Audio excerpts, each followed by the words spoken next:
बहू पर लगाम? ये क्या है? अरे बहू कोई घोड़ा तो है नहीं जो उस पर लगाम लगे। तो फिर अब हम सब यहीं बता देंगे तो कहानी क्या कहेगी जी? चलिए कहानी सुनते हैं। अरे बहू लाने वाली हो, लेकिन वो गलती ना कर देना जो मैंने करी।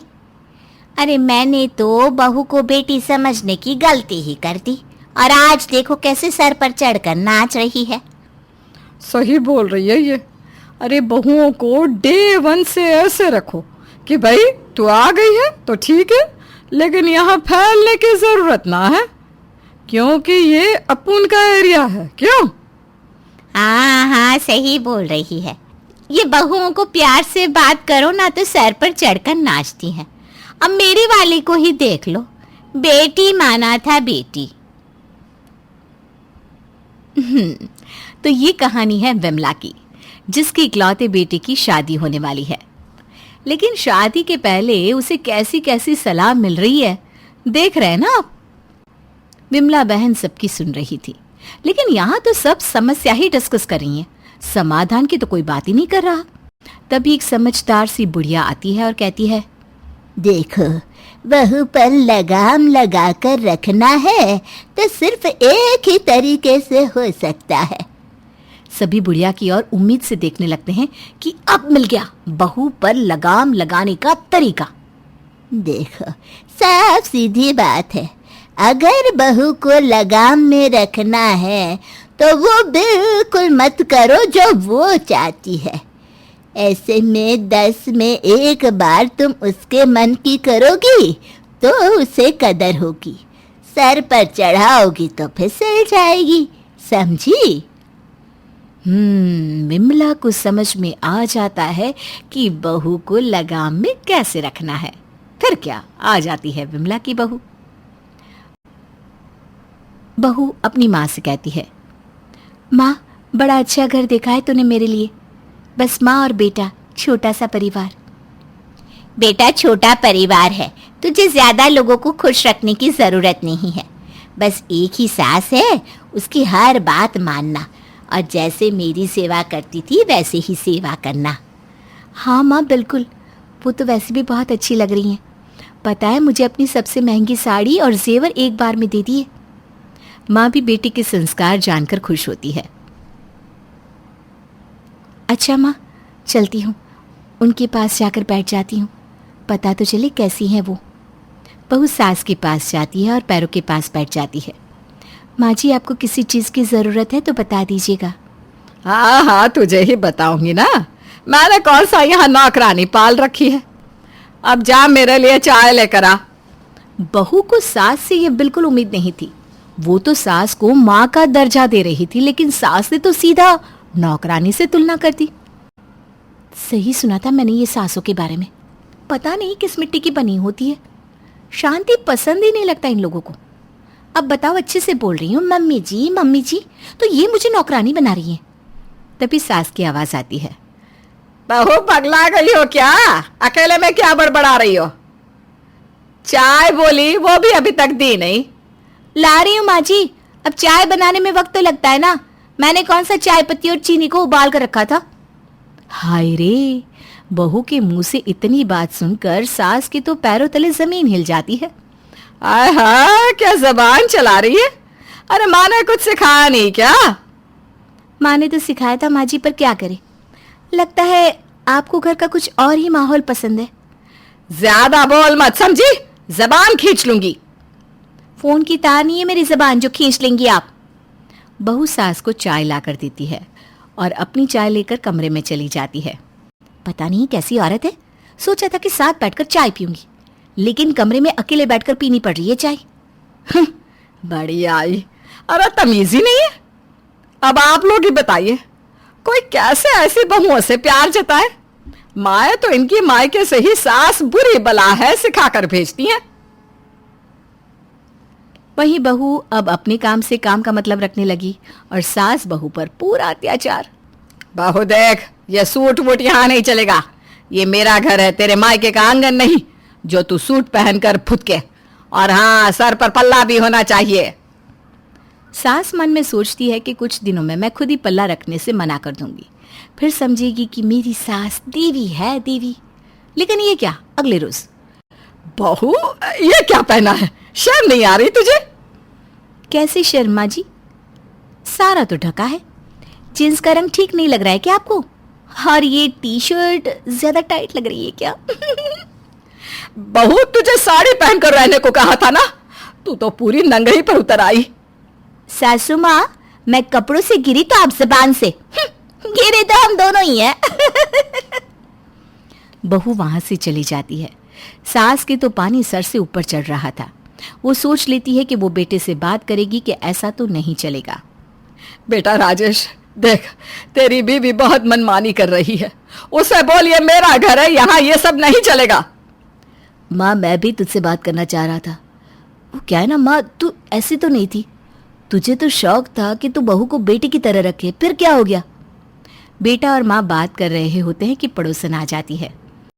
विमला बहन, 2 रोटी खिला दो, सुबह से भूखी हूँ, बहू ने खाना ही नहीं बनाया। अरे रमा बहन, कैसी बहुएं हैं, सास को मारने पर तुली रहती है। रुको बहन, देती हूँ खाना। सास उठ रही होती है कि बहू आ जाती है। ये लीजिए रमा आंटी, खाना खाइए, और ये टिफिन, इसमें भी खाना है, मीरा को दे दीजिएगा। वाह जी वाह, बड़ी आई मीरा की फिक्र करने वाली। अरे मीरा बहू इतनी ही अच्छी होती तो रमा बहन को हम लोगों के घर खाना मांगने नहीं आना पड़ता। बड़ी आई मीरा के लिए खाना पैक करने वाली। एक रोटी तो सास को वो खिला नहीं सकती। और क्या बहन जी, सही बोल रही हो, लेकिन ये बहुओं का भी ना ग्रुप बना हुआ है, सब उसी में सास की बुराई करती रहती है और खुद की प्रशंसा। माँ जी, मीरा ने खाना क्यों नहीं बनाया, जरा ये बात भी तो रमा आंटी से पूछ लीजिए। मीरा को बच्चा होने वाला है, आज सुबह से वो दर्द से तड़प रही है, लेकिन आंटी तो चाहती है कि बच्चा घर में ही हो जाए, उन्हें उसे अस्पताल भी ना ले जाना पड़े। हाँ, तो हमने 4 बच्चे पैदा किए हैं, वो भी घर में, समझी? डॉक्टर ना बन ज्यादा। और हाँ, दर्द में भी हमने अपनी सास को खाना दिया है। अब तो सास को पड़ोसन पर गुस्सा आ जाता है। अच्छा तो ये मामला है, बहू जा गाड़ी निकाल, मीरा को हम लेकर चलेंगे अस्पताल। अरे शर्म आनी चाहिए रमा, बहू दर्द से कांप रही है और तुम्हें रोटी खाने की पड़ी है। बहू निकाल गाड़ी। बहू को सास का ये रूप देखकर खुशी होती है। वो समझ जाती है कि सास में कमी नहीं है, कमी उन्हें सिखाने पढ़ाने वालों में है। लेकिन अब ऐसे लोगों से बहू कैसे निपटे? फिर अगले रोज, अरे विमला बहन, रमा बहन के साथ क्या कर दिया? आप लोगों ने तो उसका परिवार ही तोड़ दिया। पता है रमा बहन का बेटा उससे बात भी नहीं कर रहा, बोल रहा था कि आपने उसकी बहू को भड़का दिया। ये क्या हो गया? देखो बहन, बहू तो तुम्हारे घर में भी है, कल को कोई तुम्हारे साथ ऐसा करे तो बहुत गलत लगेगा ना तुम्हें। अरे कैसी बात कर रही हो, पता भी है बहू पेट से थी, पूरा समय था, लेकिन अस्पताल नहीं ले जा रही थी रमा उसे। अरे कल को बहू का कुछ हो जाता तो? जो भी था सास बहू का मामला था, तुम क्यों पड़ी बीच में? अब तुम्हारी बहू कुछ गलत करेगी तो ना आना समाज में मदद मांगने, हम नहीं करेंगे तुम्हारी कोई मदद। और कैसी बात कर रही हो बहन, हमने भी तो बच्चा पैदा किया है, और क्या हो जाता? ज्यादा से ज्यादा मर जाती तो दूसरे ब्याह लाता ना उसका बेटा, लेकिन तुमने ये ठीक नहीं किया। तभी बहू आ जाती है। वाह आंटी जी, क्या बात कही है, आपकी तो 3 बेटियां हैं ना, तीनों ही राज कर रही हैं ससुराल में। सुना सास को वृद्धाश्रम भेज दिया है और हमारे घर में आग लगाने आई हैं। माँ जी, आप ऐसे लोगों की बात ही ना सुनिए, हम हमारे घर में मिलकर रहेंगे तो बाहर वालों की अपने आप बोलती बंद हो जाएगी। बिल्कुल सही बहू, वैसे भी थोड़ी बहुत नोक झोंक तो हर घर में होती है। तू मेरी बहू नहीं बेटी है। अच्छा बहन जी, मुझे तो पता चल गया कि बहुओं को लगाम नहीं आजाद करने की जरूरत है, जिससे घर में शांति और प्यार बना रहे। आप कब समझ जाएंगी ये बात? अरे ओ नास पीटी, खाना बनाने को क्या और 365 दिन जाएंगे हैं? देखे मनमोहन जी, वर्षा बहू ने अब तक खाना नहीं बनाया। मैं तो कहती हूँ हमें अभी इसके प्रति और सख्त रवैया अपनाना होगा। अरे यह क्या, मैं कब से कुछ कह रही हूँ आपको, अरे घुस ही जाइए ना अब एक बार के लिए उस न्यूज़पेपर में। अब क्या कहूँ, दिन भर तुम्हारा मुंह किसी नॉन स्टॉप टेप की तरह बजता ही रहता है, इसलिए अब मैं तुम्हारी बातों पर ध्यान ही नहीं देता। सासू माँ, ससुर जी, खाना बन गया है, आप दोनों हाथ मुंह धो लीजिए, मैं परोसती हूँ। इतना टाइम सो रही थी क्या रसोई में? अरे एक उबले हुए आलू को काटने के लिए भी तुझे 1 घंटा लगता है, कछुआ भी तुझसे ज्यादा तेज है। ओजस्विनी के 2 बेटे होते हैं, बड़ा बेटा विराज और छोटा बेटा आकर्ष। बड़े बेटे की शादी वर्षा से हुई होती है। ओजस्विनी पूरे घर में सब पर अपनी चलाती है और हर किसी को दबाव में रखती है। स्वभाव की भी बहुत कठोर होती हैं। ओजस्विनी के इस बर्ताव के कारण वर्षा ने अपनी इच्छाओं का बलिदान दे दिया था और हमेशा से ही वो अपनी सास की हाँ में हाँ मिलाते आई थी। वर्षा बहुत ही मासूम और सीधी सादी होती है, जिसका ओजस्विनी और भी जम के फायदा उठाती है। ओ 2 हंसों का जोड़ा, कहाँ चले तुम दोनों? माँ, वो आज वर्षा का जन्मदिन है ना, इसलिए उसे ज़रा बाजार ले जा रहा हूँ। अब घर पर तो आप मनाने देंगी नहीं। अच्छा, बहुत प्यार उमड़ रहा है अपनी बीवी पर, हैं? अरे इतना ध्यान इस कलमुही में देने से अच्छा अपने कारोबार में दे। और तू हीरोइन बन के लाल लिपस्टिक लगा के निकल पड़ी अपने पति परमेश्वर के संग, हैं? पता है ना, आज शाम को तुझे मेरे साथ बाजार जाना है, वहां मेरा सामान कौन पकड़ेगा? तू ही ना।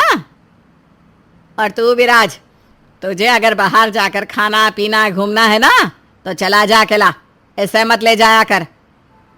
वर्षा का मन बहुत उदास हो जाता है।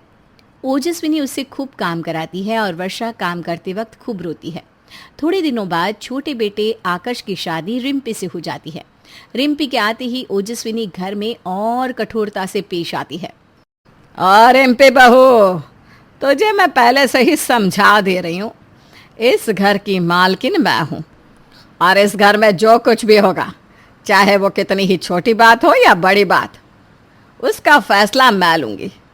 और तुम दोनों बहुएं अपना अपना काम सही से करोगी तो फायदे में रहोगी।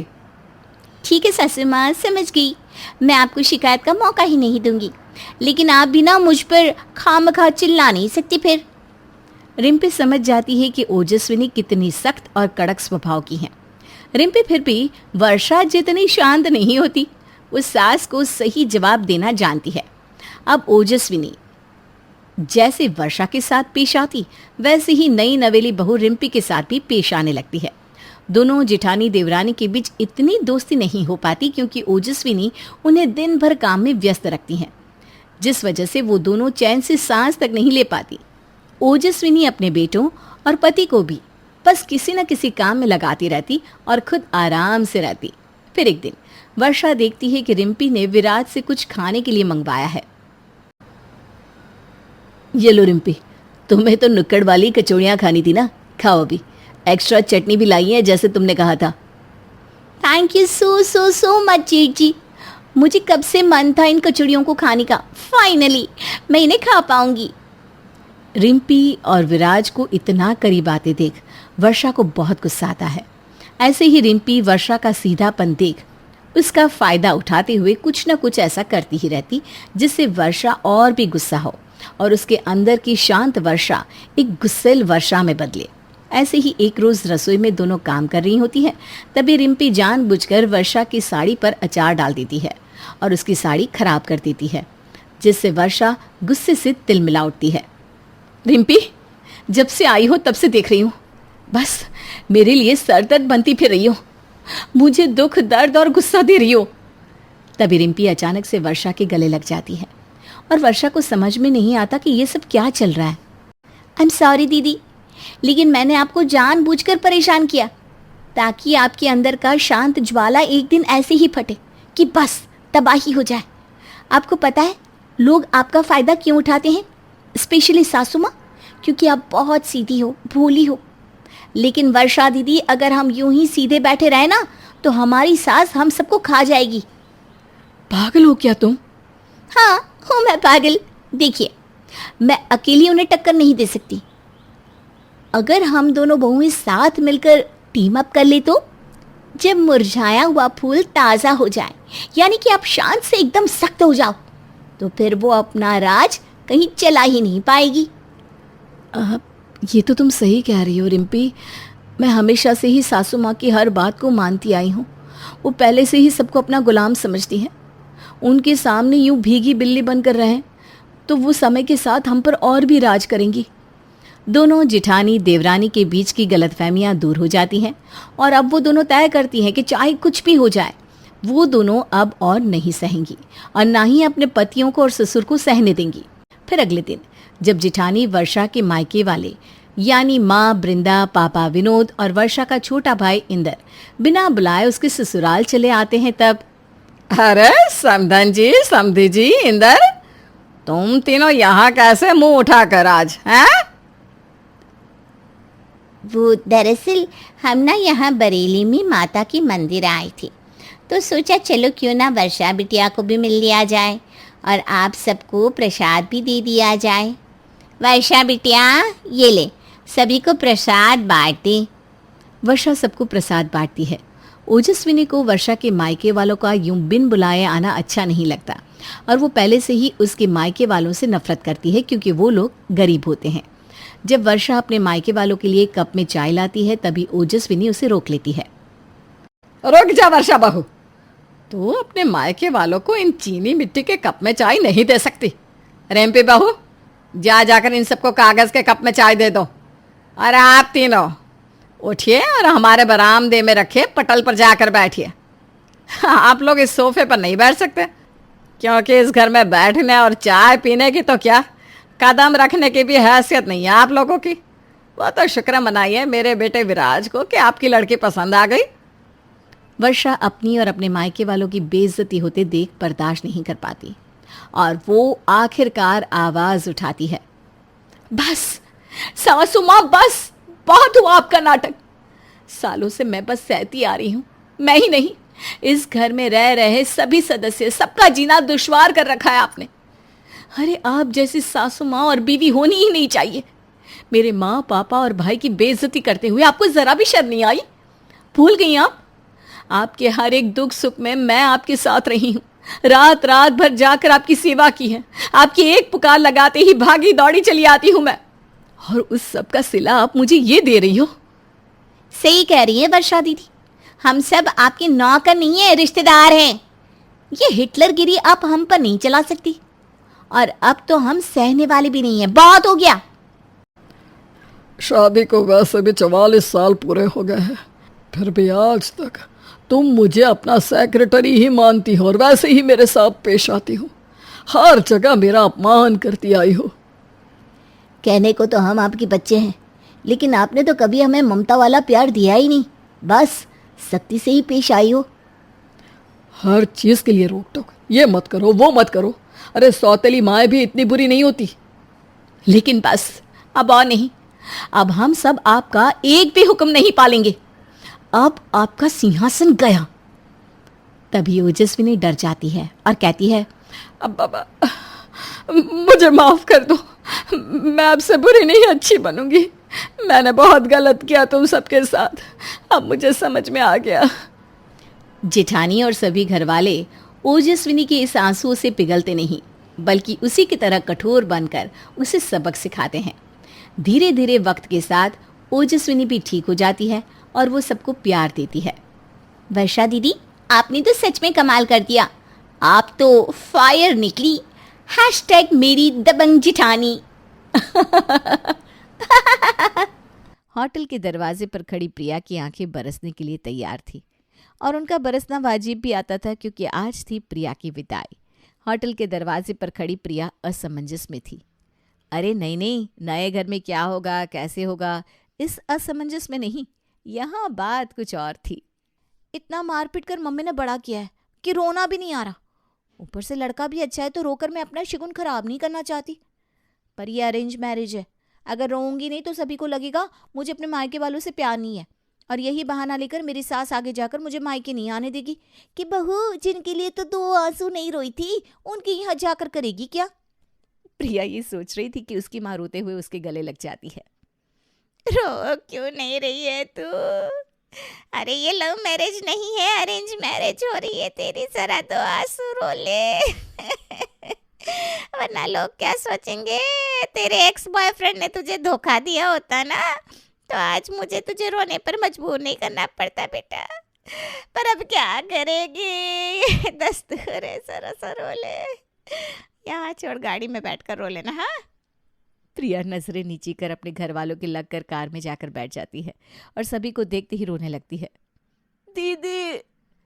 तभी प्रिया की छोटी बहन निशा खिड़की से अपनी बहन के गले लग जाती है। कैमरामैन फोटो ले रहा है, तुम रोती जा रही हो। पूरे 30,000 दिए है पापा ने मेकअप आर्टिस्ट को, तब जाकर तुम्हारा मेकअप हुआ है। लड़के वालों ने 7 लाख रुपए नकद लिए और तुम रोकर अपना मेकअप खराब कर रही हो। अरे भाई, जिंदगी भर इन्हीं फोटोज को देखना है और तुम बुरी दिखोगी तो आगे जाकर तुम्हारी सास भी तुम्हें ताने देगी। रो मत बहन, इन्हें जाकर रुलाना। अरे यार, ये तो हद है। अरेंज मैरिज नहीं होगी, कौन बनेगा करोड़पति का सवाल हो गया, जिसके चारों ऑप्शन सही लग रहे हैं। कोई कुछ और करने को कह रहा है, कोई कुछ और करने को कह रहा है और सभी का कहना सही भी लग रहा है। और कई सारी हिदायतों और नसीहतों के साथ रेणु अपनी बेटी को विदा करती है और विदा होकर प्रिया पहुंच जाती है उमा भवन। चलिए प्रिया जी अंदर। जी, ऐसे अंदर नहीं जाते। मम्मी जी दरवाजे की चौखट पर कलश रखेंगी, उसे मैं पैर मारकर गिराऊंगी, तब जाकर अंदर जाऊंगी ना। और प्रिया की बातें सुनकर वहाँ खड़ी सारी औरतें जोर से हंसने लगती है। अरे बहू, तू तो पक्की टीवी सीरियल की फैन लगती है। तेरे साथ ना मेरी बड़ी जमेगी। मैं लड़की की ताई हूँ और अनुपमा की फैन। बहू, ये कलश गिराने की रस्म सभी के घरों में नहीं होती। शायद कहीं होती होगी तो पता नहीं, मैंने तो अपने जीवन में कहीं नहीं देखी सिवाय टीवी सीरियलों के। तो ऐसे ही अंदर आ जा। बस पहले बाया पैर आगे रखना, माँ लक्ष्मी लड़की के बाएं अंग में होती है ना। हे राम, सब हंस रहे मुझ पर। कलश वाली बात बोली क्यों मैंने? सीधा सीधा अंदर चले जाना चाहिए था। कितनी प्रैक्टिस करके आई थी कलश गिराने की, पर यहाँ तो वो रस्म ही नहीं होती है। एक तो नया घर, नए लोग, प्रिया किसी को कुछ कह नहीं सकती थी। वहीं खुद में ही खुद से बातें किए जा रही थी कि कुछ देर बाद उसकी ननद उसके पास आती है। और आपका कमरा भाभी, आज आपकी सुहाग रात है, जो मन हो भैया से मांग लीजिएगा।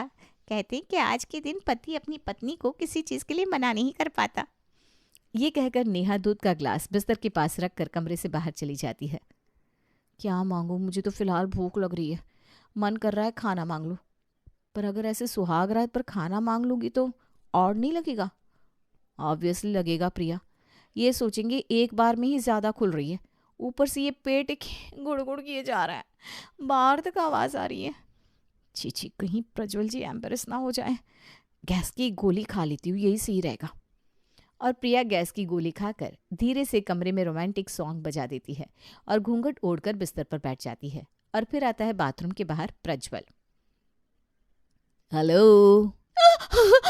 इजी, मैं हूँ। आप यहीं थे? ओह हाँ, वो शादी का घर है ना, कोई भी किसी भी वॉशरूम को यूज़ कर लेता है, किसी को मना तो नहीं कर सकता था मैं। सो बाथरूम बड़ा गंदा पड़ा था, उसे ही क्लीन कर रहा था। मैं नहीं चाहता कि आपको गंदा वॉशरूम यूज़ करना पड़े। हे भगवान, ये अंदर वॉशरूम में ही थे? कहीं इन्होंने मेरी बातें तो नहीं सुन ली होगी। और आपको ये घूंघट लेकर बैठने की कोई ज़रूरत नहीं है, आप भी थक गई होंगी, आराम से सो जाइए। सो जाऊं? हाँ। अच्छा। और आराम से एसी को अपने हिसाब से सेट कर नाइट बल्ब ऑन करके प्रज्वल भी सो जाता है। ये लो, क्या सोचा था और क्या निकला। बेकार में मैंने म्यूजिक बजा दिया, चली गई ना इज्जत प्रज्वल के सामने। वो क्या सोच रहे होंगे कि मेरे दिमाग में यही सब चलता है क्या। बहन, तुझे क्या ज़रूरत थी रोमांटिक गाना बजाने की, शर्मा गया ना लड़का। प्रिया सोने की बहुत कोशिश करती है पर उसे नींद नहीं आती, क्योंकि उसे अंधेरे में सोने की आदत थी। अरे यार, ये तो हद है। मैं कहाँ हिरनी जैसी और ये कहाँ हाथी जैसा। उसके बाद भी इसे लाइट की ज़रूरत पड़ती है। मैं तो बगल में सो रही हूँ, कौन सा भूत इसे पकड़ लेगा। पता नहीं क्यों लाइट ऑन कर रखी है। ये लाल बत्ती सर पर जलती रहेगी तो नींद कहाँ आएगी मुझे। लाइट बंद कर दूँ क्या? कर देती हूँ और कह दूँगी लाइट चली गई है। गुड, ये सही है प्रिया। और जैसे ही प्रिया लाइट्स ऑफ करती है, प्रज्वल उठ जाता है। ओह, ये लाइट कैसे ऑफ हो गई? बिना लाइट के नींद नहीं आती मुझे।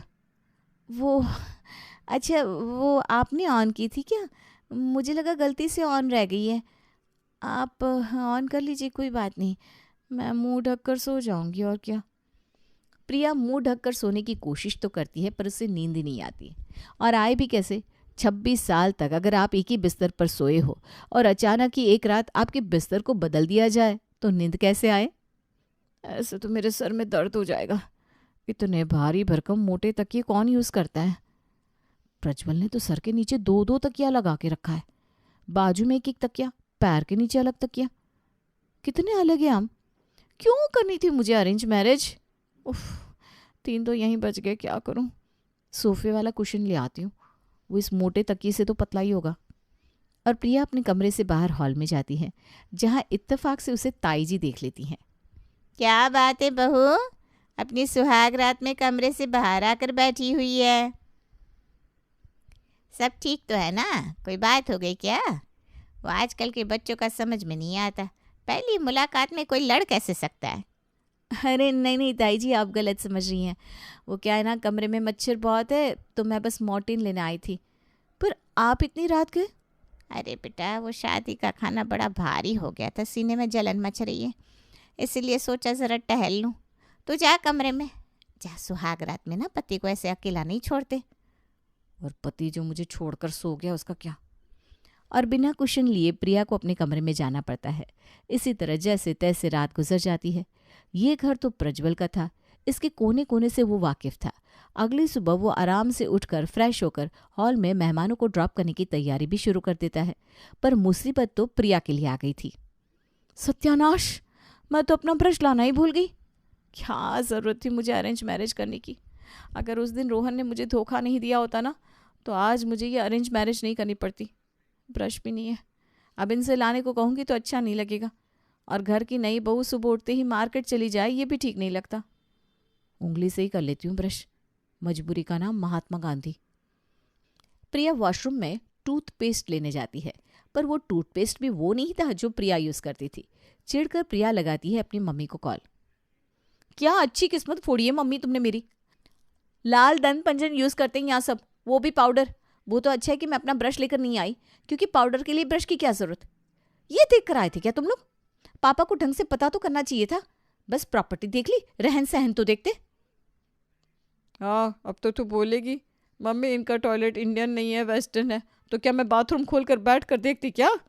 अब मुझे क्या पता बेटा, ये लोग दूसरा पेस्ट यूज़ करते हैं और इन छोटी छोटी चीज़ों में ना एडजस्ट करना ही पड़ता है। छोटी छोटी चीज़ें?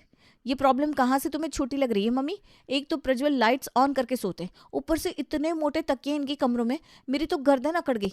पूरी रात मैं सो नहीं पाई। अभी ये सूजी हुई आंखों से मुंह दिखाई के रस्म करूंगी मैं। मेरा कमरा कितना प्यारा था, मुझे निशा से लड़ लड़ कर उसे बचा कर रखना पड़ता था। आज देखो चला गया ना हाथ से। ऊपर से रात से मुझे भूख लग रही है, इतनी चिड़न हो रही है, क्या करूं मैं? तो ब्रेकअप करने के बाद तुम्हें ही तो करनी थी ना अरेंज मैरिज। अब भुगतो दीदी, अब तो तुम्हारे कपड़े, तुम्हारी पूरी अलमारी, तुम्हारा बिस्तर सब मेरा हुआ। बेचारी प्रिया, अब तो शादी हो चुकी थी, अब तो उसके पास कोई ऑप्शन भी नहीं था। और ये सिर्फ प्रिया की प्रॉब्लम नहीं है, उस हर लड़की की है जिसे एक नए घर में जाना पड़ता है। इसी तरह नहा धोकर प्रिया तैयार होकर कमरे से बाहर आती है। आ गई बहू तू? अरे नेहा, अपनी भाभी को कुछ चाय वाय दे। थैंक गॉड किसी ने तो खाने की बात की। हाँ भाभी, मैं तो कब से कमरे से बाहर आने का वेट कर रही थी आपका। कॉफ़ी बना कर रखी है, अभी लेकर आती हूँ। आपको भी कॉफ़ी पसंद है? मुझे भी। नेहा एक बड़े से कॉफ़ी मग में अपनी भाभी के लिए कॉफ़ी लेकर आती है, जिसे देखकर फाइनली प्रिया को लगता है उसके ससुराल में कुछ तो है जो उसकी पसंद का है। और बताओ बेटा, रात को कोई दिक्कत तो नहीं हुई? नहीं मम्मी जी। अरे बिल्कुल हुई उमा, बेचारी को मच्छर काट रहे थे। मच्छर? पर मेरे कमरे में तो मच्छर है ही नहीं।